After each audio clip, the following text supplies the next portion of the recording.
봅시다. 너무 각도가 좁은 것 같은데. 나와야지. 자, 오늘 시험 잘 봤나요? 어떻게? 잘 못 봤어요? 어려웠나요? 어렵진 않은데. 주기표 전에 배웠으니까 당연히 나오죠. 주기표가. 당연히 나오는 거죠. 예. 아, 그리고 예진이가 그것 때문에 조금 아쉬웠군요. 더 잘 볼 수 있었는데. 아직 시험 성적은 저한테 아직 오진 않았는데. 예, 잘 보셨을 거라고 믿습니다. 아, 페이지 204페이지부터 보도록 하겠습니다. 204페이지고, 우리가 지금 이쪽 배우는 챕터는 중학교 3학년, 고등학교 1학년, 고등학교 2학년 올라갈 때까지 계속 누적이 됩니다. 계속 쌓이게 돼요. 그래서 이쪽 부분은 절대로 그냥 지나칠 수 없어서 아주 자세하게, 그 다음에 조금 심화 과정을 섞어서 뭡니까, 지금? 지각입니다. 지금 몇 분 지각이냐면 4분 지각입니다. 4분. 예. 당연하죠. 시간은 흐르니까. 자, 204페이지. 그 다음에 이제 오늘 이제 수업을 하면서 항상 첫 번째 얘기가 그거죠. 여러분이 어제 오전에 열광했었던, 그쵸? 짝짝짝짝짝 했었죠. 그쵸? 그래서 어제 북중미 월드컵이 열렸었는데 다 TV로 봤죠? 안 봤어요? 학교에서 보여줬는데 네. 아, 월드컵을 대부분 봤을 텐데 아까 북대에서 성균이를 만났는데 성균이가 나한테 선생님, 이번에 북중미 월드컵은 어디서 열리는 거예요? 그래서 내가 성균이한테 친절하게 알려줬습니다. 북한, 중국, 미국에서 열리는 거야. 그랬더니 성균이가 어쩐지 그러더라고. 그래서 성균아, 이번에 북중미 월드컵은 북한, 중국, 미국에서 열리는 거야. 알았지? 그리고 어제 경기는 어디서 열렸을까? 북한에서 열린 거야? 그렇지. 예, 역시 성균이 천재야. 예. 꿀 같은 꿀팁 하나 드렸고요. 다음에 경기는 이제 멕시코전입니다. 멕시코전인데 멕시코하고 월드컵에서 붙은 게 요번이 이제 두 번째로 붙습니다. 우리가 첫 번째 붙었던 것은 98년도 프랑스 월드컵 때 우리가 멕시코 한번 만났는데 그때 우리가 3대1로 아주 그냥 박살났습니다. 역전패 당했어요. 첫 골 넣고서 3골 내리 먹어서 3대1로 졌습니다. 졌고 그 다음에 가장 최근에 붙은 거는 작년 9월에 한번 평가전을 했었고요. 그때는 2대2로 비겼습니다. 그 다음에 요번 주 이제 금요일 날 다시 한번 월드컵에서 멕시코를 만나게 되는데 성균아, 이번에 멕시코전은 어디서 열리는 거지? 중국에서 열리는 거야? 아마도 중국에서? 그래. 근데 친구들한테 가서 북중미 월드컵은 북한, 중국, 미국에서 열리는 거야 라고 얘기해요. 그럼 밥 혼자 먹을 거고요. 예. 아무튼 놀라운 경험하게 될 겁니다. 자, 우리 저번에 이제 원자라고 하는 걸 배웠는데, 자, 원자라고 하는 걸 한번 복수해 봅시다. 자, 원자라고 하는 걸 한번 보자. 자, 원자라고 하는 것은 물질 구성하는 기본 입자를 바로 원자라 불러요. 이거 저번 시간에 배웠던 겁니다. 복습이야. 자, 근데 이 원자가 몇 개 모여요. 원자 몇 개 모이게 되면 무엇이 될까? 원자를 만들 수 있는 건 두 가지가 있어요. 원자들이 모였어. 그럼 뭐가 되는 거야? 분자가 되는 거야. 분자가 되는 거고요. 이 원자에서 전자가 들락날락 거리는 거야. 그럼 이게 뭐가 될까? 이온이 되는 거야. 그렇죠? 그래서 이 원자가 분자를 만들 수도 있고 이온을 만들 수 있는데 이 분자라고 하는 것은 여기에 또 다른 원자가 달라붙는 거야. 또 다른 원자가 달라붙어서 분자라고 하는 걸 만들 수가 있고요. 이온이라고 하는 것은 이쪽으로 전자가 빠져나갈 수도 있고 전자가 들어갈 수도 있고요. 그래서 전자의 출입이 생기는 것을 바로 이온이라 불러. 그래서 여기 원자가 있는데 이 원자의 평생 목표와 꿈은 안정화되는 거야. 그 안정화되는 것을 물론 요즘 월드컵 기간이니까 2002년 월드컵 때 우리나라 축구 미드필더진을 안정화시키기 위해선 안정환이 필요했죠. 그렇지만 원자는 안정화되기 위해서 뭐가 필요해? 무슨 규칙을 지켜야 돼? 옥텟 규칙을 만족해야 돼. 그래서 옥텟 규칙을 만족시키는 방법은 여러 가지 방법이 있는데 얘가 전자를 잃거나 얻어요. 그래서 이온으로 존재하는 경우도 있고요. 경우에 따라서는 나와 비슷한 처지에 있는 애들끼리 서로 뭉쳐요. 뭉쳐서 전자를 주거니 받거니 같이 쓰고 하면서 같이 뭉쳐서 각각의 옥텟을 만족시키는 거야. 이걸 바로 분자라 불러요. 그러니까 팀이 되는 거야. 팀이 되건 아니면은 전자를 잃거나 얻어서 이온이 되건 결국 이렇게 되건 얘네 목적은 하나야. 바로 뭐야? 옥텟 규칙을 만족해서 안정화되는 것이 얘네들의 꿈과 목표라는 얘기야. 전에 배웠으니까 깊이 안 들어가고요. 자, 이온이라고 하는 것은 전자를 잃거나 얻은 건데, 자, 전자를 잃어버리게 되면 어떻게 되지? 전자 잃어버리게 되면 어떤 일이 벌어져? 그 안에 들어있는 양성자하고 전자의 개수를 비교했을 때 어느 게 더 많아지는 거야? 양성자 많아져. 그래서 얘는 뭐가 되는 거야? 양윤이 되는 거죠. 왜 답을 안 합니까? 틀릴까봐 그럽니까? 틀린다고 겁먹지 마십시오. 답을 적절 하시고요. 틀렸다고 해서 제가 뭐 혼내거나 그러지 않습니다. 단지 죽일 뿐이지. 겁먹지 마시고요. 예. 총하고 실탄을 가지고서, 예. 그래서 이 양윤이 되는 거고요. 만약에 전자를 얻었다. 전자를 얻었다 그러면 뭐가 되는 거야? 양성자하고 전자 개수 비교하면 전자 개수가 좀 더 많아. 그럼 얘가 뭐가 되는 거야? 음윤이 되는 거죠. 자, 총 준비하시고요. 예.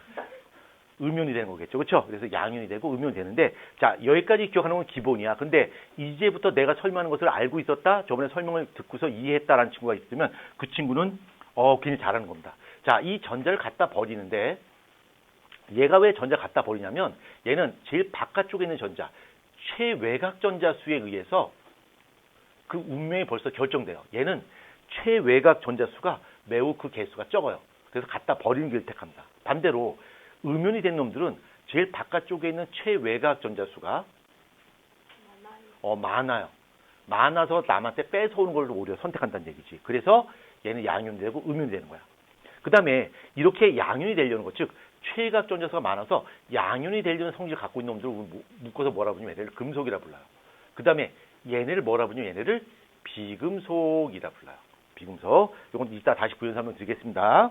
자, 그 다음에 중성 원자 몇 개 모여서 팀을 만들어요. 이 분자라고 하는 것이 뭐냐면 뭐 H2라든가 그 다음에 CO2라든가 CH4 그 다음에 NH3 그 다음에 H2 이런 것들이 바로 분자예요. 그렇죠? 그래서 그 분자라고 하는 것을 이제 저번에 설명했습니다. 그 다음에 요걸 이제 다시 한번 설명하면 자, 최외곽 전자가 뭐예요? 자, 최외곽 전자라고 하는 것은 원자 핵이 이렇게 있고요.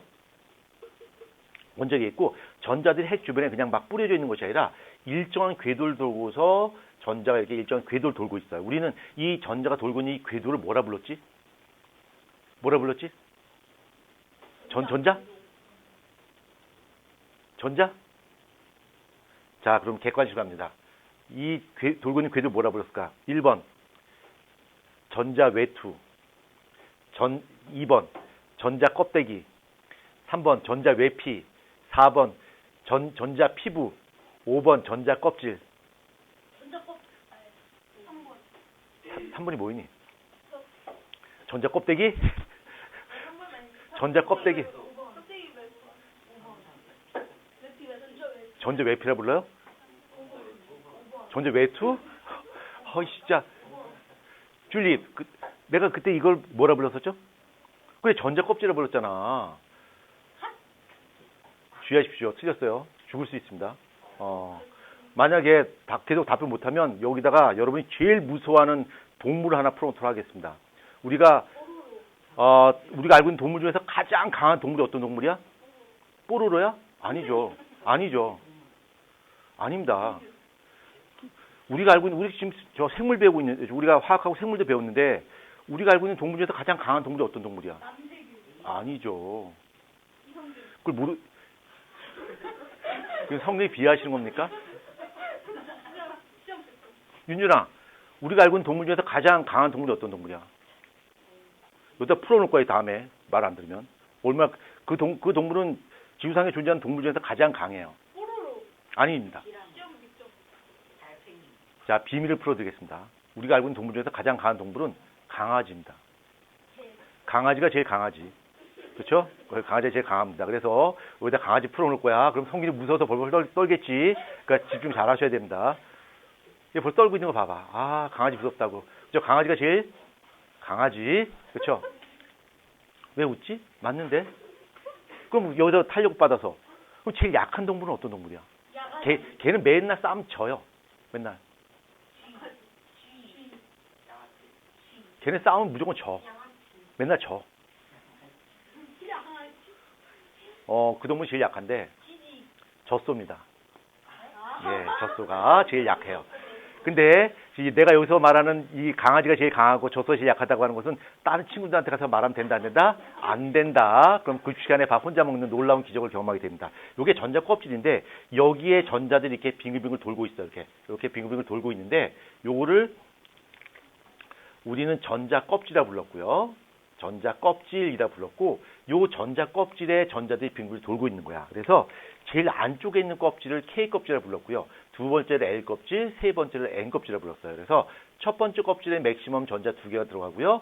두 번째는 8개, 세 번째도 8개의 전자 들어간단 말이야. 그래서 이 전자를 핵 주변에다가 순서대로 차곡차곡 배치를 합니다. 예를 들어서 11번의 나트륨이다라고 한다면 얘는 전자 배치가 어떻게 될까?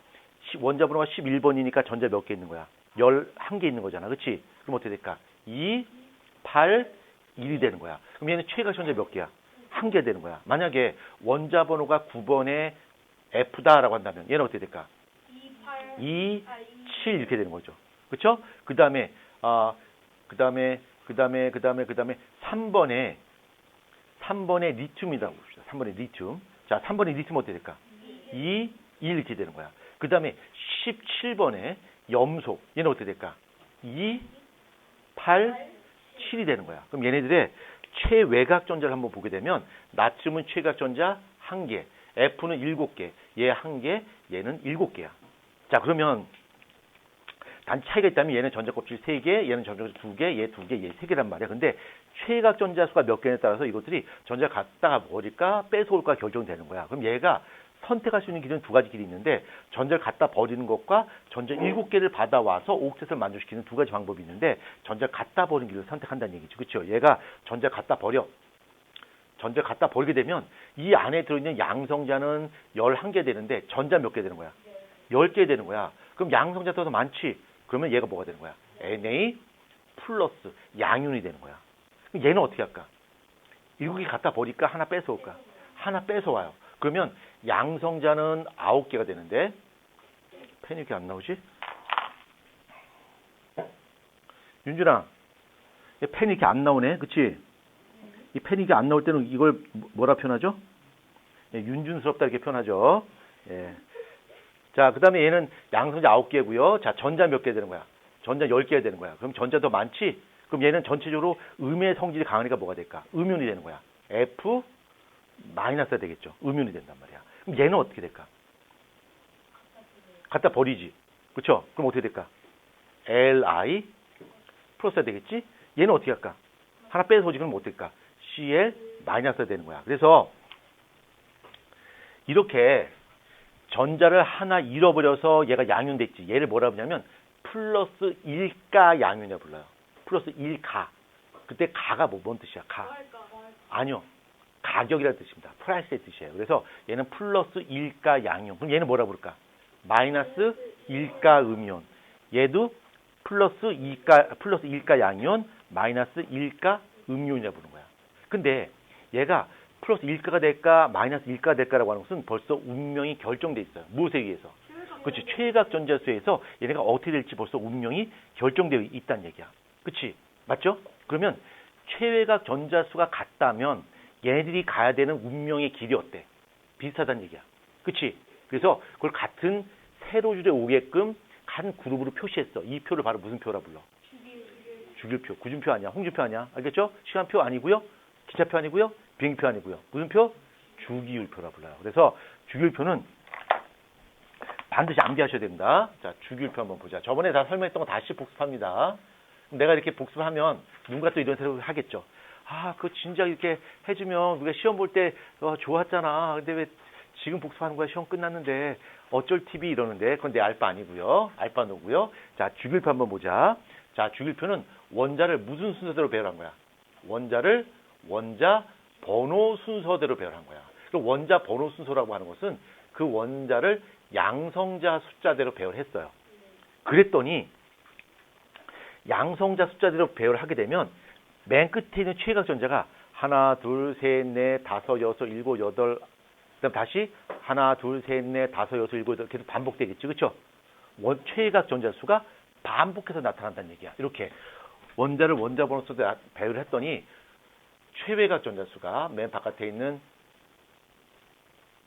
최외곽 전자 수가 반복해서 나타나요. 이렇게. 그래서 이렇게 최외곽 전자 수가 반복해서 나타나는 규칙을 뭐라고 부르냐면 이런 성질을 주기율이라 불러요. 주기율. 원자를 원자 번호 순서로 배열했더니 그것이 갖고 있는 최외곽 전자수가 반복해서 나타나요. 이런 성질을 주기율이라 부르고요. 그래서 이런 주기를 이용해서 표를 만든 것을 바로 주기율표라 불러요. 이 주기율표는 기억하셔야 됩니다. 자, 원자 번호 순서로 배열하면 수, 헬, 리, 배, 붕, 탄, 질, 산, 풀, 내, 나, 그치, 마, 알, 규, 인, 황, 염, 아, 칼, 카. 이렇게. 여기 헬륨이 있고요. 그렇죠? 이렇게 표시한 것을 바로 주기율표라 불러요. 자, 그러면 여기서 세로줄로 묶을 수도 있고 가로줄로 묶을 수도 있어요. 그럼 이 세로줄을 묶었을 때 어떤 의미고 가로줄로 묶었을 때 무슨 의미가 보자. 여기 숫자가 붙습니다. 1, 2, 3 아니야? 13이야. 여기 건너뜁니다. 13, 14, 15, 16, 17, 18이 있고요. 요 숫자를 우리는 뭐라 부르냐면 요 숫자를 족이라 불러요. 족. 영어로 이제 그룹이라 불러요. 그룹이라 부르고 이 족인데 이 족은 가로줄로 묶는 거야? 세로줄로 묶는 거야? 세로줄로. 얘는 같은 세로줄로 묶는 거야. 그래서 만약에 1족 원소다라고 한다면 이렇게 묶는 거야. 2족, 13족, 15족, 17족, 18족으로 묶는 거지. 이게 세로줄로 묶는 거야. 그러면 같은 세로줄에 있다는 이야기는 무엇이 같다는 얘기야? 어떤 성질? 어떤 성질? 그렇지. 얘가 같은 세로줄은 얘가 최외각 전자수 같다는 얘기야. 최외각 전자수 의미하는 거고요. 그래서 최외각 전자수 같은 것끼리 같은 세로줄 오게끔 표를 만든 것을 바로 주기율표라 불러요. 그래서 18쪽, 17쪽, 16쪽 이렇게 묶는단 말이야. 그러면 여기에서 요 1쪽은 최외각 전자 한 개란 뜻이야. 얘는 2개고요. 얘는 13개 아니요. 얘는 3개야. 얘는 4개고 5, 6, 7, 8개가 된다는 얘기죠. 이렇게. 요게 족이야. 기억해야 돼. 그 다음에 세로줄로 묶을 수도 있어요. 여기에 세로줄로 묶으면 1, 2, 3, 4 이렇게 돼요. 요거 기억해야 돼. 요걸 뭐라 부르냐? 요거를 주기라 불러요. 주기. 영어로 이제 피리어드라 불러요. 피리어드라 불러. 그래서 주기율표 영어로는 이제 피리어드 테이블 이렇게 불러요. 그래서 이렇게 피리어드 이게 주기인데 그럼 주기는 뭘 뜻하는 겁니까? 아무튼 주기는 가로줄로 묶는 거야. 가로줄로. 이렇게. 그러니까 얘가 1주기 원소가 되는 거고 2주기, 3주기, 4주기로 묶는 거야. 그럼 이 주기가 뭘 뜻하는데요? 주기가 뭘 뜻할까? 예, 정확히 틀렸습니다. 예, 정확히 틀렸고요.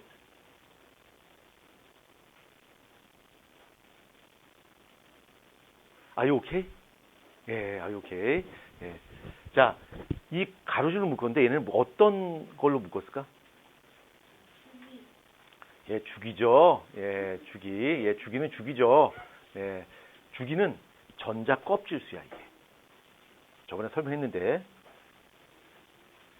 전자 껍질수를 의미합니다. 그래서 얘가 1주기면 전자 껍질 몇 개야? 하나, 2개, 3개, 4개잖아. 그렇죠? 한번 볼까요? 자, 11번에 나트륨 한번 보자. 10번에 나트륨 껍질 몇 개 있어? 하나, 둘, 3개 있죠? 나트륨 뭐야? 3주기 있잖아. 그렇죠? 그 다음에 9번에 F 한번 볼까요? 얘는 껍질 몇 개 있어? 2개 있지? 여기 봐봐요. F 2주기 있잖아. 전자 껍질을 의미하는 거야. 이해할 수 있겠죠? 기억하자. 그래서 여기 주기는 1주기부터 7주기까지 있어요. 7주기까지 있고 그 다음에 족이라고 하는 것은 1족부터 18족까지 있습니다. 1부터 18족까지 존재합니다. 이렇게. 그래서 같은 세로줄에 온다라고 한다면 얘네는 최외각 전자수 같기 때문에 화학적 성질이 같다. 선생님, 화학적 성질이 뭐예요? 아, 전자 하나 갖다 버릴 거야? 2개 뺏어올 거야? 하나 뭐 뺏어올 거야? 이거를 바로 화학적 성질이라고 불러요. 그러니까 최외각 전자수 같은 거기 때문에 요놈이나 요놈이나 어떨까? 성질이 비슷해요. 아까 봐봐. 3번의 리튬과 11번의 나트륨 한번 봐봐. 최외각 전자 같으니까 전자를 하나씩 갖다 버리잖아. 성질이 어때? 똑같잖아. 그렇죠? 그래서 같은 세로줄 온다는 얘기는 최외각 전자수 같다는 얘기고 화학적 성질이 같다는 얘기야. 그 다음에 같은 가로줄에 소속되어 있다는 얘기는 전자 껍질 수가 비슷해요. 그래서 어떨까? 사이즈가 어떨까? 거의 비슷해요. 그러면 이렇게 아래로 내려가면 내려갈수록 원자의 사이즈는 점점 커질까 작아질까? 커질까 작아질까? 전자 껍질 수가 많아지니까 사이즈는 어떻게 돼? 점점 커지는 거야. 그렇죠? 오케이? 이해할 수 있겠죠? 여기서 기억해야 될 거. 1조 원, 펜이 이렇게 안 나와?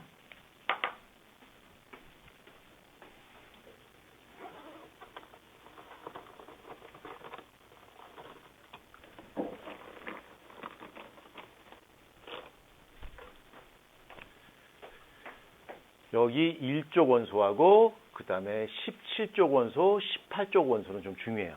자, 이름을 좀 보자. 1쪽 원소가 있는데 1쪽 원소를 우리 뭐라 불렀지? 그죠? 알칼리 금속이라 불러요. 얘를 알칼리 금속이라 부르고 여기서는 1쪽 원소들인데 여기서 누군 제외하냐면 여기 수소는 제외야. 수소는 알칼리 금속 아니야. 얘는 그냥 모양 맞추기 위해서 이렇게 오는 거야. 얘네는. 그 다음에 2족 원소가 있는데 2족 원소는 알칼리 토금속이라 불러요. 알칼리 토금속이라 부르는데 알칼리 토금속을 영어로 표현하면 아마 들어봤을 거야. 학술적으로 부르면 얘를 이제 알칼리 얼스 메탈이라 불러요. 그러니까 알칼리 토금속. 그러니까 이게 그 지구에 많이 구성되어 있다. 그러니까 토양에 많이 포함되어 있다 그래서 알칼리 얼스 메탈이라 부르는데 다른 말로는 이거를 알칼라인 이렇게 부르게 돼요. 들어봤나? 알칼라인? 알칼라인 못 들어봤어요? 어디서 들어봤지? 건전지 중에 보면 남학생 많이 할 텐데 건전지 중에 알칼라인 건전지 있지 않아? 몰라요? 도윤이 알죠? 도윤이 알면 됐고. 자, 그 다음에 나머지 필요 없어요. 그 다음에 17쪽 원소 한번 보자.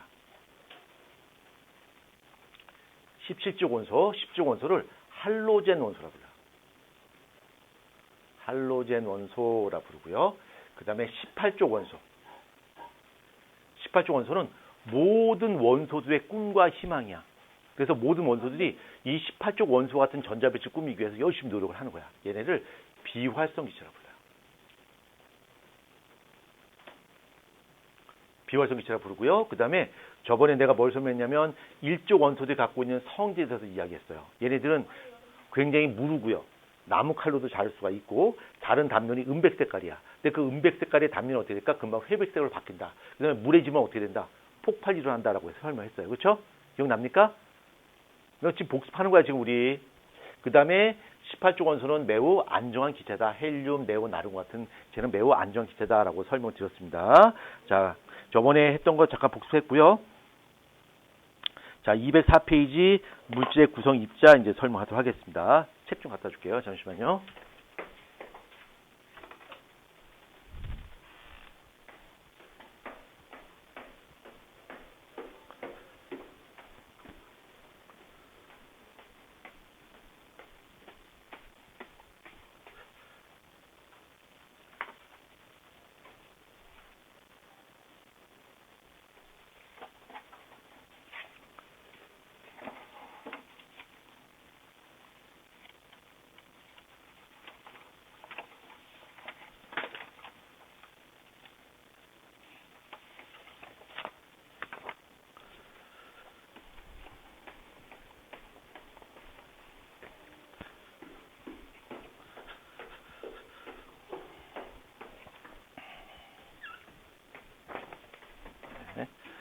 자, 204페이지 보자. 204페이지 다 배웠던 겁니다. 자, 원자 한번 보자. 원자는 물질을 이루는 기본 입자를 원자라 부른다. 그 다음에 더 이상 쪼갤 수 없다라고 하는 거죠. 근데 두 번째 그 하이라이트 된 거 보면 원자가 그 물질의 성질을 나타내는 것도 있다라고 했어요. 자, 이건 좀 헷갈릴 수 있는데 원래 원자는 혼자서 존재하지 못해요. 너무 불안정하기 때문에. 그래서 다른 원자들과 짝꿍을 이뤄서 분자의 형태, 힘을 만들어야지 어떤 물질로서 나타날 수 있는데 어떤 원자는 혼자서 존재하는 것도 있어요. 누굴까? 수소는 H2로 존재해야 돼요. 그러니까 수소는 혼자서 너무 불안정하니까 수소가 이렇게 힘을 만들어야 돼요. 근데 여기 조금 전에 말했던 것처럼 헬륨, 네온, 아르곤은 벌써 어때? 안정화됐단 말이야. 그러니까 굳이 남하고 조인할 필요가 있어 없어? 없어요. 혼자 존재해요. 그러니까 얘네들은 혼자서 존재하는 거예요. 그래서 얘네를 다른 말로 뭐라 부르냐면 얘네를 단원자 분자라 불러요. 단원자 분자. 그러니까 분자라고 하는 것은 원자 몇 개가 팀을 만든 것을 분자라 부르는데 얘는 단 원자일 때 단이 뭔 뜻이야? 하나는 얘기야. 원자 하나가 꼭 분자가 된다는 얘기야. 그래서 얘네를 단원자 분자라고 부릅니다. 자, 그 다음에 원자 그냥 넘어가지 않을 거고요. 원자를 좀 더 구체적으로 설명을 하도록 하겠습니다. 책에 안 나오는 부분 설명드리겠습니다.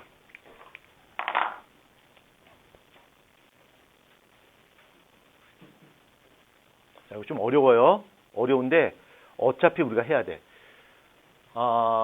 심화과정인데 이건 원자설에 대해서 한번 설명해 볼 거예요. 원자설인데 원자설이라고 하는 것은 도대체 원자는 무엇이야?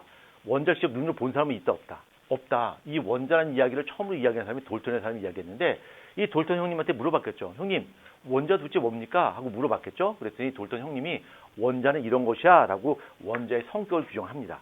원자를 직접 본 적은 없어요. 본 사람은 없습니다. 이 돌턴이 말하길 원자라고 하는 것은 얘는 물질을 구성하는 기본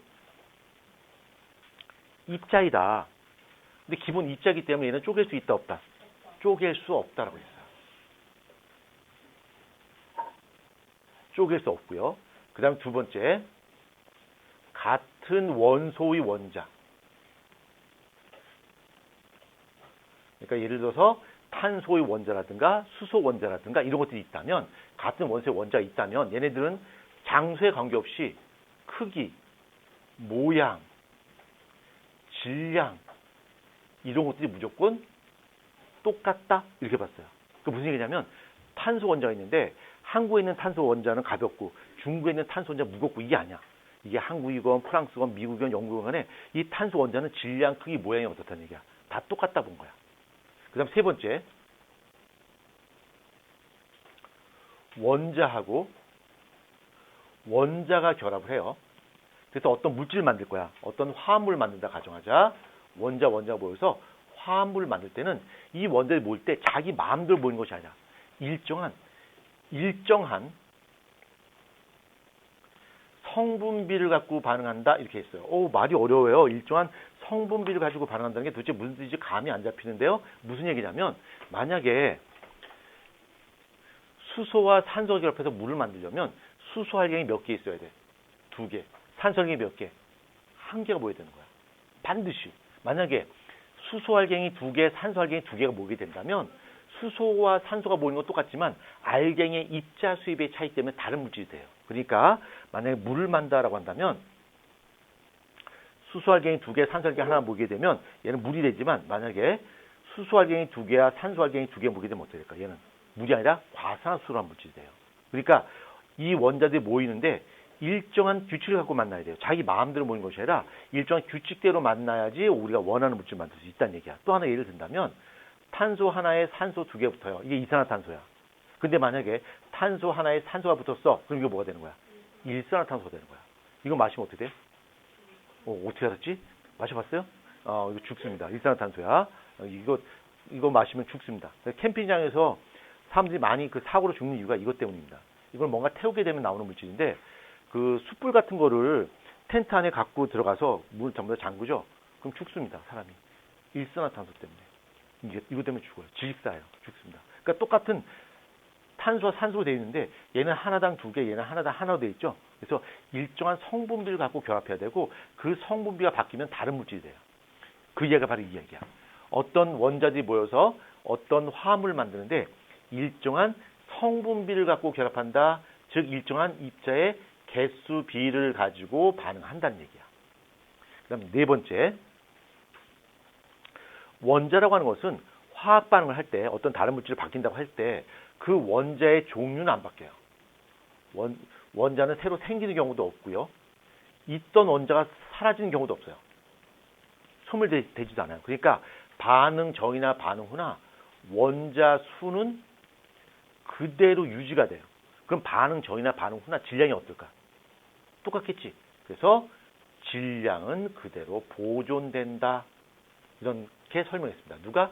돌턴이. 근데 요거에 대해서는 중학교 3학년 과정에서 이제 바로 배우게 됩니다. 그래서 미리 힌트를 드리면 요 3번 있죠? 요 3번이 일정 성분비의 법칙이야. 선행한 칙은 아마 알 거야. 요거 일정 성분비의 법칙이라 부르고요. 얘를 뭐라 부를까? 그렇죠. 질량 보존의 법칙이야. 질량 보존의 법칙이라 불러요. 나중에 배웁니다. 3학년 과정에서는. 근데 이게 이제 돌턴이 원자는 이런 것이야 라고 설명했는데 이게 정확하냐? 그렇지 않아요. 일부 좀 오류가 있어요. 오류가 있는데 잘못된 부분이 뭐가 잘못됐냐면 1번과 2번이 잘못됐어요. 1번과 2번이 잘못됐는데 1번은 왜 잘못됐냐면 돌턴은 원자는 물질을 구성하는 기본 입자로서 더 이상 쪼갤 수 없다라고 이야기했지만 우리 과학자가 열심히 노력한 결과 이 원자를 쪼갤 수 있게 되었어요. 그러니까 얘는 원자 쪼개서 없다고 봤지만 우리는 어마무시한 에너지를 가지고 핵을 쪼갤 수 있게 됐어요. 이 핵을 쪼개요. 이게 바로 뭐야? 핵폭탄이야. 그렇죠? 핵폭탄이야. 그 다음에 같은 원소의 원자는 크기, 질량 뭐 같다라고 했는데 이거 몰라요. 저희 그냥 단어만 드릴게요. 동위원소. 동위원소라는 것이 있는데 이 동위원소가 무엇인지는 일단 설명은 드리지 않도록 하겠습니다. 자, 그 다음에 책 한번 봅시다. 책 한번 보면 204페이지 왼편에 보면 똑같이 탄소로 되어 있어요. 똑같이 탄소로 되어 있는데 흑연과 다이아몬드가 있지 똑같은 탄소로 구성되어 있지만 이것들이 어떤 식으로 배열되느냐에 따라서 흑연이 될 수도 있고 다이아몬드가 될 수도 있어요. 그래서 이 두 간의 관계를 뭐라 부르냐면 동소체라 불러요. 간단하게 설명드리겠습니다. 자, 동소체라 불러요. 그거를 예, 가능합니다. 가능해요. 예, 가능해요. 가능합니다. 그것 좀 이따 설명드릴게요. 자, 동소체인데 동소체는 같은 원소로 되어 있습니다. 같은 원소로 구성되어 있지만 구조와 배열이 서로 달라요. 구조하고 배열이 서로 다른 물질일 때, 서로 배열이 다른 호돈소 물질일 때 이걸 동소체라 불러요. 그래서 이 동소체 대표적인 예로서 뭐가 있냐면 똑같은 탄소로 되어 있는데 이 탄소가 어떻게 배열되느냐에 따라서 얘가 연필심을 쓰는 흑연이 될 수도 있고요. 그 다음에 다이아몬드가 될 수도 있습니다. 이런 관계를 바로 동소체라 불러요. 똑같은 산소로 되어 있는데 산소가 2개가 짝을 이뤘냐, 산소가 3개가 짝을 이뤘냐에 따라서 얘는 산소 기체가 될 수도 있고 얘는 오존 기체가 될 수도 있어요. 그래서 똑같은 원소로 구성되어 있지만 어떻게 구조와 배열이 구성되느냐에 따라서 성질이 서로 달라. 이런 물질을 바로 뭐라 불러? 동소체라 불러요. 그 대표적인 예로 흑연과 다이아몬드를 여기서 책에서 설명하고 있습니다. 그러면 흑연과 다이아몬드가 똑같이 탄소로 되어 있고 구조와 배열이 다르다 하면 바로 아이들이 하는 질문이 그거예요. 선생님, 그러면 흑연 갖고 다이아몬드 만들 수 있어요? 라고 하는 건데 만들 수 있습니다. 만들 수 있는데 안 만들어요. 왜 안 만드냐면 만드는데 돈이 더 들어요. 그렇게 해서 얻은 다이아몬드보다 그때 필요한 에너지가 훨씬 더 커요. 그래서 이게 가성비가 떨어집니다. 그래서 안 만듭니다. 안 만들어요. 만들 수는 있습니다. 에너지가 엄청 많이 들어가고 비용도 많이 들겠죠. 근데 요 흑연의 구조가 아주 독특해요. 흑연이 어떻게 되어 있냐면 이게 종이처럼 되어 있어요. 종이처럼 되어 있는데 이게 탄소들이 종이처럼 얇게 펴져 있고요. 거기에 또 다른 판이 이렇게 접혀 있어요. 이게 위에 덮여 있는 거죠. 이렇게 덮여 있는 거예요. 마치 종이처럼 이렇게 덮여 있어요. 근데 여기 붙어 있는 탄소끼리는 잘 안 떨어져. 한 판이 이렇게 있으면 이 탄소는 안 떨어져. 절대 안 떨어져. 너무 세요. 근데 이 판과 판 사이는 대단히 약하게 붙어 있기 때문에 요거는 잘 띄어져요. 잘 띄어져요. 그래서 우리가 연필심을 쓸 수 있는 이유가 뭐냐면 요게 잘 띄어지니까 종이에다 쓱 긁으면 요 판의 형태로 똑 떨어지는 거죠. 이렇게. 그래서 여기 이건 종이에 묻고 이건 겉으로 띄어지는 거예요. 이렇게. 그래서 이게 글씨 쓸 수 있는 거겠지. 그렇죠? 근데 미국의 어떤 과학자가 야, 이거를 한 판때기를 하나 띄면 정말 많이 쓸 수 있을 것 같은데 라고 해서 흑연에다가 스카치 테이프를 붙인 다음에 띄었어요. 그랬더니 그 판 하나가 탁 떨어졌어요. 요걸 가지고 상을 받아요. 노벨상을 받습니다. 그래서 요 판 하나 띄어낸 걸 바로 뭐라고 하냐면 그래핀이다 불러요. 그럼 그 그래핀을 어디다 쓰냐면 이 그래핀은 그냥 얇은 종이 하나처럼 종이보다 훨씬 얇죠. 근데 여기 탄소들이 쭉 묶여 있는데 이거는 띄어져 안 띄어져? 탄소는 안 띄어져요. 굉장히 강해. 근데 아주 얇은 한 판으로 되어 있기 때문에 어떻게 될까? 휠 수 있어요. 이렇게 휘어져. 그래서 이걸 갖고 뭘 만들 수 있냐면 방탄복도 만들 수 있고요. 또 하나는 이게 흑연은 전기가 통해요. 그럼 여기에 휘어지는데 전기가 통해. 이거 갖고 뭘 만들 수 있을까? 너 폰 줘봐. 여기 휴대폰 이게 액정 있죠? 액정 이게 휘죠? 그렇죠? 이거 그래핀 이용한 겁니다. 이제 이거 말고 종처럼 둘둘둘 말 수 있는 액정도 있어요. 그것도 그래핀을 이용한 겁니다. 그래핀은 전기가 통해요. 근데 마음대로 휘어진단 말이야. 그래갖고 휘어지는 액정도 만들 수 있고요. 아주 다양하게 쓸 수 있고 노벨상을 받았습니다. 이렇게 휴대폰 휘죠. 얘는 이제 이렇게 해도 꺾이나요? 이렇게는 안 꺾어요? 꺾일 줄 알았는데 이쪽만 꺾이는군요. 예.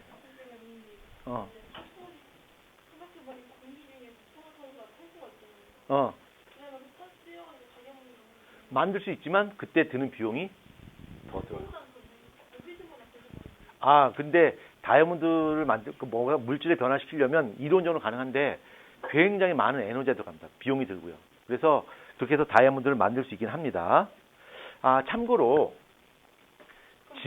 진짜 다이아몬드와 가짜 다이아몬드를 확인하는 꿀팁을 알려드리도록 하겠습니다. 보통 이제 진짜 다이아몬드와 가짜 다이아몬드를 구분하려면 뭐 엄청난 비용을 이제 제공해야 되는데, 물론 집에서 가능할 수 없고요. 이제 화학적인 원리를 이용해서 진짜 다이아몬드와 가짜 다이아몬드를 확인할 수 있는 방법인데 전기를 흘리는 거 아닙니다. 다이아몬드는 전기 안 통해요. 다이아몬드로 부숴버려요. 안 돼요. 다른 물질을 긁어요. 아닙니다. 아주 화학적으로 이용하는 방법이 있는데 다이아몬드는 전기 안 통해요. 그러니까 흑연은 전기가 통하는데 다이아몬드는 전기가 안 통해요. 그 차이를 설명하려면 복잡해집니다. 만약에 진짜 다이아몬드와 가짜 다이아몬드가 있다 치자. 다이아몬드가 이렇게 있다 치자. 두 개 또 있니? 여기 있다 치자. 다 두 개가. 이게 뭔지 모르겠는데 이 휴대폰 배터리인가? 뭔지 모르겠네. 자, 이게 진짜 다이아몬드야? 가짜 다이아몬드야? 근데 눈으로 봐서는 구분이 된다 안 된다? 안 된다. 그럼 가짜 다이아몬드는 주로 주성분이 유리 성분으로 되어 있어요. 이산화 규소라고 하는 유리 성분으로 되어 있고 진짜 다이아몬드는 탄소로 되어 있단 말이야. 그래서 이거를 뭐 먹어볼 수는 없는 거 아니야, 그렇죠? 그러니까 만약에 엄마가 야 내가 다이아몬드 두 개 있는데 하나 진짜 하나 가짜야. 이거 어떻게 쉽게 구분할 수 있는 방법이 없을까? 너 그래도 과학을 배우니까 네가 한번 연구해봐. 자, 쉬운 방법은 액체 산소를 준비해요. 액체 산소. 그러니까 이건 집에서는 구할 수 없어요. 액체 산소에다가 유리 성분으로 되어 있는 가짜 다이아몬드와 탄소 성분으로 되어 있는 진짜 다이아몬드를 집어넣습니다. 그러면 하나가 없어져 버려요. 거기서 분해돼요. 탄소와 반응해서 분해해서 없어지고 하나 남게 된다. 하나를 딱 꺼내면 되는 거죠. 엄마 딱 준단 말이야. 그 엄마 야 최고다. 우리 애가 과학을 배우더니 이렇게 잘하네 하고 엄마가 되게 칭찬하시겠죠. 그렇죠? 그래서 진짜 다이아몬드와 가짜 다이아몬드 집어넣었을 때 액체 산소에 집어넣게 되면 진짜 다이아몬드는 산소와 반응해서 CO2 날아가 버립니다. 가짜 다이아몬드는 반응 안 해요. 그래서 엄마한테 반응하지 않은 가짜 다이아몬드를 꺼내서 엄마한테 주면서 엄마 이거 엄마 되게 좋아하시겠죠? 예, 다녀오십시오. 엄마한테 주면서 엄마 이게 가짜 다이아몬드야. 구분하면 됩니다. 네. 그러면 왜? 그거는 돈을 좀 써서 해야 되겠죠. 예. 일단 우리의 목적은 진짜 다이아몬드를 해치지 않는다는 중요하지 않고 진짜와 가짜를 구분하는 것이 목적이었잖아요. 그렇죠? 그래서 소기의 목적은 달성을 했습니다. 자, 그 다음에 이제 밑에 있는 분자 한번 보자. 분자. 자, 분자인데 분자는 원자들이 결합하여 만들어진 새로운 입자를 분자라 불러요. 그러니까 분자는 동적인 입자가 존재하고 물질의 성질을 나타낸다라고 하는데 여기서 두 번째 봐봐요. 분자가 원자로 나누어지면 물질의 성질을 잃는다라고 했는데 이 부분을 한번 잠깐 설명 드려볼게요. 자, 분자에 대해서 한번 보자. 분자에 대해서.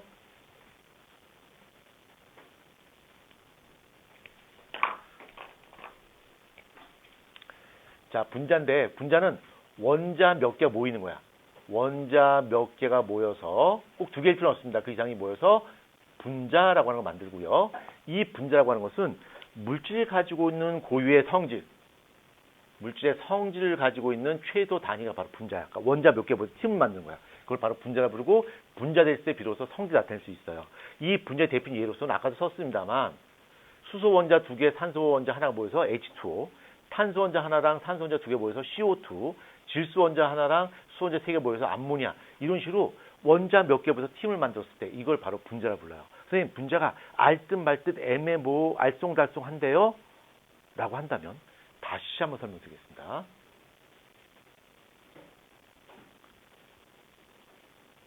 태영아, 여기 컵에 뭐가 담겨져 있네. 뭐가 담겨져 있을까?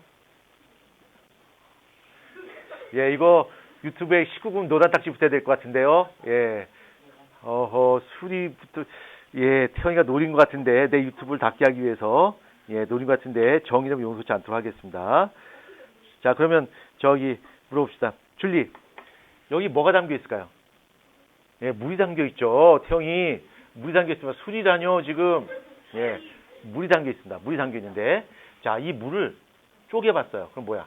물 한 방울이 만들어지겠지. 얘도 역시 뭐야? 물이야. 이걸 또 쪼개봤어. 그랬더니 산소 원자 하나에 수소 원자가 붙어있는 요게 만들어져. 요것도 역시 뭐야? 물이야. 그치? 그래서 이렇게 물로서의 성질을 띨 수 있는 가장 작은 세트, 요걸 바로 뭐라 불러? 분자라 불러요. 분자라고. 그래서 요걸 쪼개봤어. 빠샤하고 쪼개봤더니 얘는 요번에 뭐야? 산소하고 수소로 나눠진단 말이야. 이때부터는 더 이상 물이 아니지. 그치? 그러니까 분자는 물질의 성질 나타내는 가장 작은 단위면서 분자를 쪼개면 원래 그 물질이 가지고 있던 고유한 성질을 어떻게 한다? 잃어버린다. 그렇죠? 이해할 수 있겠지? 그 다음에 이 분자를 구성하는 원자를 그들을 다 표시해 주는 식으로 우리 뭐라 부르냐? 이거를 바로 분자식이라 불러요. 이거를 분자식이라 불러. 그래서 암모니아는 질소원자 하나에 수소원자 3개, 탄소원자 하나에 산소원자 2개 이런 식으로 그 분자를 구성하는 원자를 다 일일이 표시해 주는 식을 바로 분자식이라 불러요. 선생님 근데 그러면 우리가 만나는 물질들은 다 분자인가요? 아니요. 분자인 것도 있고 분자가 아닌 것도 있어요. 자, 그럼 먼저 분자가 어떤 것이냐를 보기 위해서 자, 분자에 대해서 좀 더 확실히 가자. 자, 분자라고 하는 것은 원자들이 이렇게 몇 개가 팀을 만든 거야.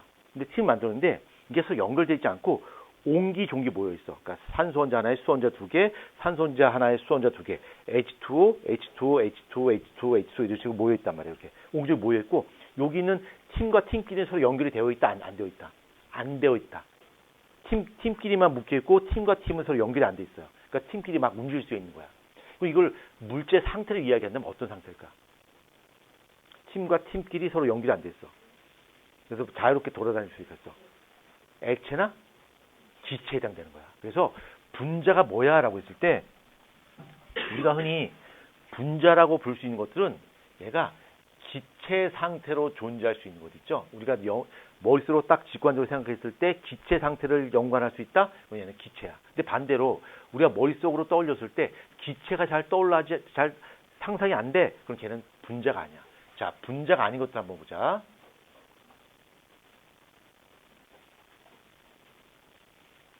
분자가 아닌 것. 분자가 아닌 것들은 고체로 존재하는 것들 있죠. 얘가 분자가 아닌 것이야. 어떤 게 있냐면 NaCl. 얘가 뭘까? 염화, 나트륨, 소금이잖아. 그렇죠? 구리, 철 이런 거 있지. 이런 거는 고체잖아. 구리를 기체로 상상할 수 있어? 야, 구리 기체를 마시니까 역시 힘이 나는 것 같아. 뭐 아니잖아. 그렇지? 얘는 기체를 상상할 수 없죠? 이런 것들은 바로 고체가 아닙니다. 이런 건 분자가 아니에요. 그러니까 고체로 떠올리는 거. 선생님, 물도 얼음이잖아. 그렇지만 수증기도 왜 연상할 수 있죠. 그렇죠? 그러니까 기체로 우리가 상상할 수 있는 것들만 분자되는 거고 분자 아닌 것들은 고체 상태로 우리가 연상되는 거. 이런 것들이 바로 분자가 아닌 것입니다. 기억을 하셔야 됩니다. 자, 됐고요. 204페이지 다 설명드렸고 그 다음에 205페이지 보자. 205페이지. 자, 205페이지 보자. 자, 205페이지 아까 설명했어요. 저 맨 위에 봐봐. 하이라이트 된 거. 결합하는 원자의 종류와 수에 따라 분자의 종류가 바뀐다. 그래서 아까 설명했듯이 H2가 될 수도 있고 H2O2가 될 수도 있습니다. 그 다음 동글뱅이 5번 한번 괄호로 된 숫자 5번 한번 보자. 같은 종류의 원자들이 이루어져 있어도 분자를 이루는 원자의 수와 배율이 다르면 서로 다른 물질이 돼요. 산소와 오존, 물과 과산화수소, 일산화탄소, 이산화탄소. 아까 이 얘기 설명했었죠. 자, 그 다음에 이온이라고 한번 보자. 이온. 자, 이온을 설명에 앞서서 이건 좀 지우하겠습니다.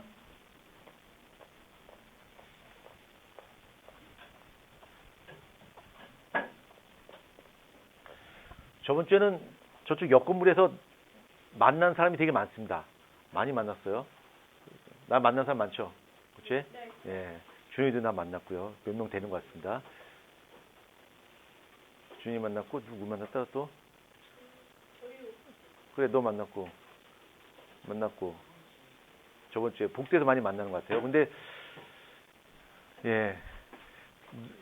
안 만난 사람 누가 있더라? 도윤이는 본 적이 없고요. 그쵸? 저 건물에서. 혹시 도윤이 저 옆 건물에서 수업하니? 안 해요? 너도 안 해요? 항상 엘리베이터에서 만나고요. 예. 보통 이렇게 만나는데.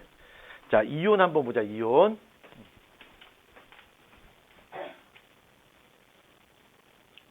자, 이온 아까 설명했습니다. 이온이라고 하는 것은 중성 원자가 옥텟 규칙을 만들기 위해서 전자를 잃거나 얻어서 입자에 어떤 전할 수 있는 것을 바로 우리 이온이라고 부르고 양이온, 음이온, 그다음에 가지고 있는 최각 전자수에 따라서 양이온이 될 수도 있고 음이온이 될 수 있다라고 설명드렸습니다.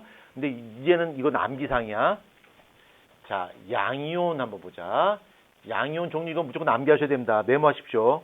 이거 암기 못하면 나중에 좀 큰 거 다칩니다.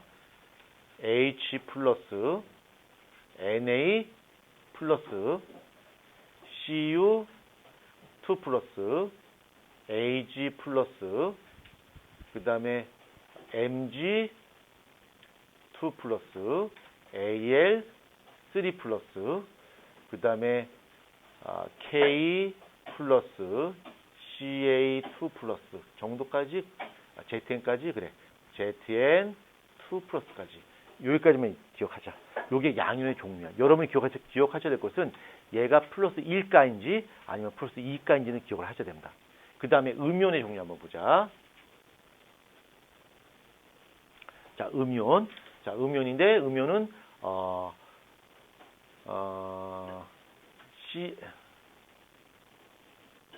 Cl-O2- S2- 그 다음에 OH- CO32- NO3- SO42- 정도까지만 기억하시면 돼요.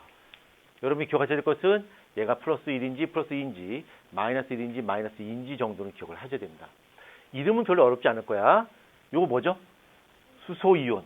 얘는 나트륨, 구리, 은, 마그네슘, 알루미늄, 칼륨, 아연. 그 다음에 Cl은 염소이온 아니야.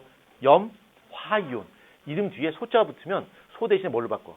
화로 바꿔. 그래서 염소이온이 아니라 염화이온. 얘는 탄화이온. 얘는 황화이온. 얘는 수산화이온. 수소가 산소로 되어 있으니까 수산화이온. 얘는 탄소가 산소로 되어 있으니까 탄산이온. 얘는 질산이온. 얘는 황산이온. 오케이? 이 됐죠? 그러면 이 양이온은 우리가 알다시피 여기 지금 주무시는 분이 계시는 것 같은데 도윤이 옆에 있는 친구 깨워주십시오. 옆에 있는 친구가 너무 깊이 잠든 것 같습니다. 도윤? 도윤이가 잠들고 있군요.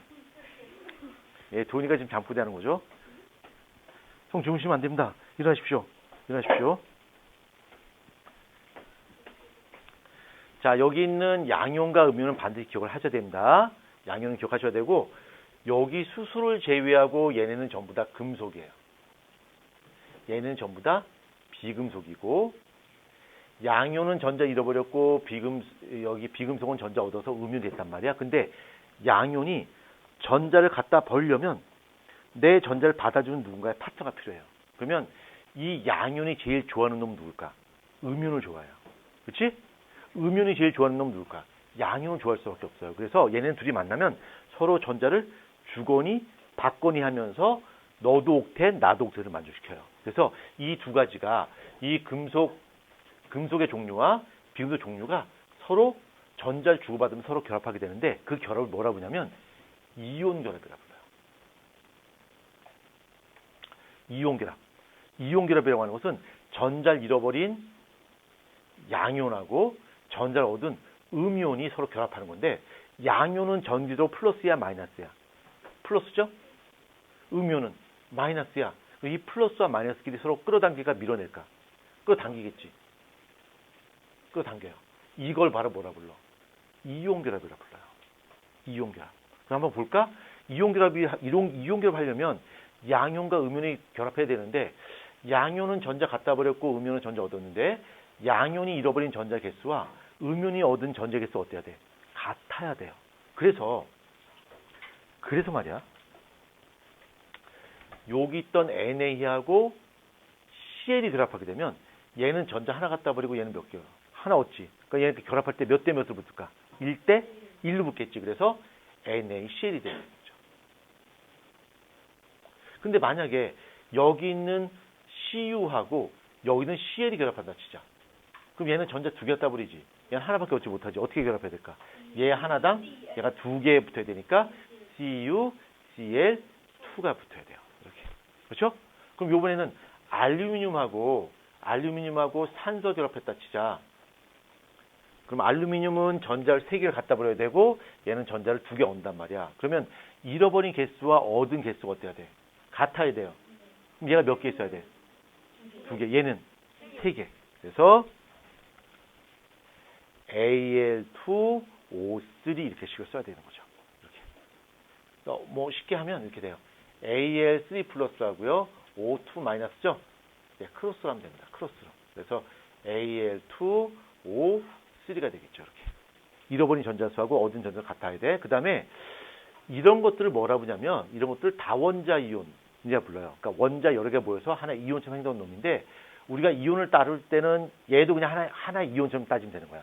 얘가 2 마이너스, 얘는 마이너스 2 마이너스거든. 그래서 만약에 NO3 마이너스하고 Mg하고 결합했다 치자. 그럼 얘는 전자 2개 따버리고 얘는 하나밖에 얻지 못했으니까 얘가 2개 있어야 되는 거거든. 그래서 Mg에다가 NO3가 2개 있어야 되니까 NO3에다 2개 붙이면 32가 돼요. 그러니까 얘를 괄호로 쓰고서 여기다가 2를 붙여야 되겠죠. 이렇게. 그렇죠? 그럼 이렇게 더 있으면 우리가 딱 얘를 보는 순간에 아 얘네는 Mg2 플러스하고 NO3 마이너스가 이렇게 2개가 서로 달라붙어서 만든 놈이구나 라고 하는 것이 눈에 딱 들어와야 돼요. 오케이? 이해됐지? 그 다음에 이렇게 수소를 제외한 양이온, 금속 양이온과 비금속 음이온이 딱 결합했어. 이 결합을 우리 무슨 결합을 불러? 이온 결합을 불러요. 그럼 이온 결합이 존재하면 얘네는 액체로 존재할까, 기체로 존재할까, 고체로 존재할까?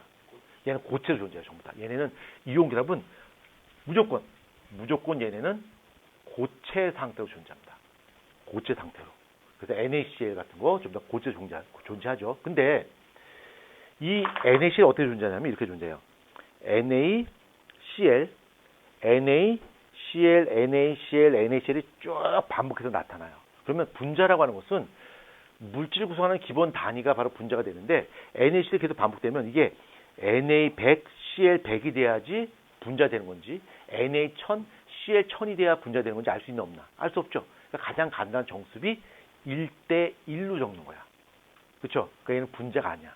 가장 간단한 정수로 표현했어요. 그걸 이제 실험실이라 부르는데 몰라줘요. 얘네는 고체 존재하고 얘네는 분자의 개념이 없다. 그래서 이걸 뭐라 불러? 이걸 이온결합 물질이라 불러요. 근데 이온결합 물질의 특징이 양이온과 음이온이 붙어 있는데 얘네가 고체 상태에서 전기를 흘려주면 전기가 안 통해요. 전기라고 하는 것이 뭐지? 전기? 전기라고 하는 것은 곧 무엇이 이동하는 거야? 전자가 이동하는 거야. 그렇지? 전자가 이동하는데 소금에다가 콘센트 꽂으면 전기 안 통해요. 왜? 전자가 흘러가지 못하기 때문에. 근데 소금을 물에 녹이죠. 그럼 어떻게 될까? 전기 통해요. 왜 통할까? 그 이유를 설명해보자. 자, 전기 전도성이 있는데 그렇지. 전기 전도성이 있는데 요 전기 전도성이라고 하는 것은 바로 전자가 이동한다는 얘기야. 자, 전자 이동하는데 NaCl이 있고요. NaCl이가 S로 쓰면 이게 썰리드 이게 고체란 뜻이야. 고체고요. 얘를 물에 집어넣었어. 그러니까 물 속에 집어넣습니다. 수용액에 집어넣었어. 그러면 얘네가 양이온과 음이온이 딱 붙어 있다가 물 속에 들어가게 되면 Na 플러스하고 Cl 마이너스가 분리가 되어서 자유롭게 돌아다녀요. 이렇게 쪼개지는 과정을 뭐라 부르냐면 이온화라 불러요. 이온화라 부르고 이렇게 고체 상태로 존재할 때는 이온들의 움직임이 있어 없어? 움직임이 없어요. 안 움직여. 움직임이 없는데 물속에 녹이게 되면 이 양이온과 음이온이 어떻게 될까? 자유롭게 움직여요. 자기 마음대로 움직일 수가 있습니다. 그래서 이 전기가 통한다고 하는 것은 전자가 이동하는 건데 이 전자를 옮겨주는 캐리어가 존재해요. 그 캐리어가 누구냐면 바로 이온들이야. 이온들이 전자를 옮겨주는 역할을 할 수 있는데 고체 상태에서는 양이온과 음이온이 움직여 못 움직여? 못 움직이지. 묶여 있으니까 못 움직여. 그러니까 전자를 옮겨줄 수 없어요. 근데 물속에 들어가게 되면 양이온과 음이온이 자유롭게 움직이면서 무엇을 옮겨주는 거야? 전자를 옮겨주는 거야. 그러니까 어떻게 될까? 전기가 통하는 거야.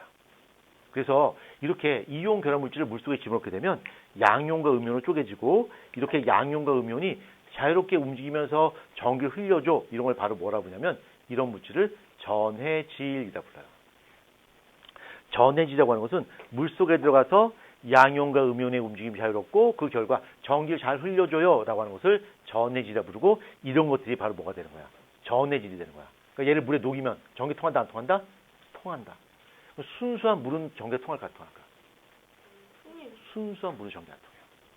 순수한 물은 전기가 안 통해요. 선생님, 왜 물은 전기 안 통해요? 물도 H 플러스하고 OH만서 결합한 거잖아요. 이온 결합이잖아요. 라고 하는데 수소는 예외라 그랬어요. 수소는 금속 양이었을 때 예외돼. 얘는 빠지는 거야. 그래서 얘가 이온 결합이 아니에요. 그래서 순수한 물은 전기가 안 통해요.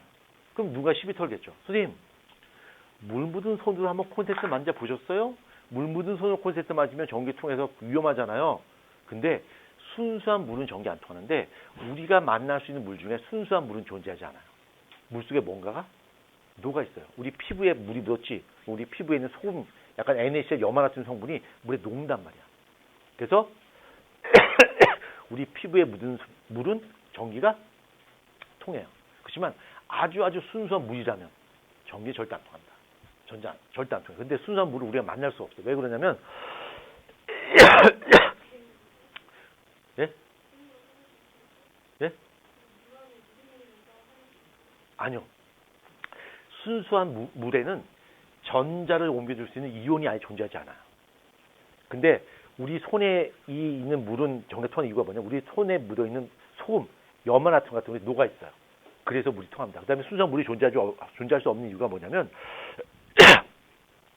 공기 중에 노출되자마자 뭔가 녹아요. 물에는. 뭐가 녹냐면 CO2가 녹아요. 물에 CO2가 녹으면 걔를 물이 뭐라 부를까?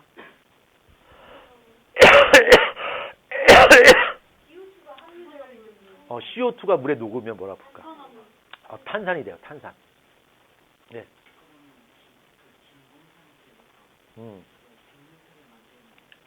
그렇죠. 순수한 물이 되죠.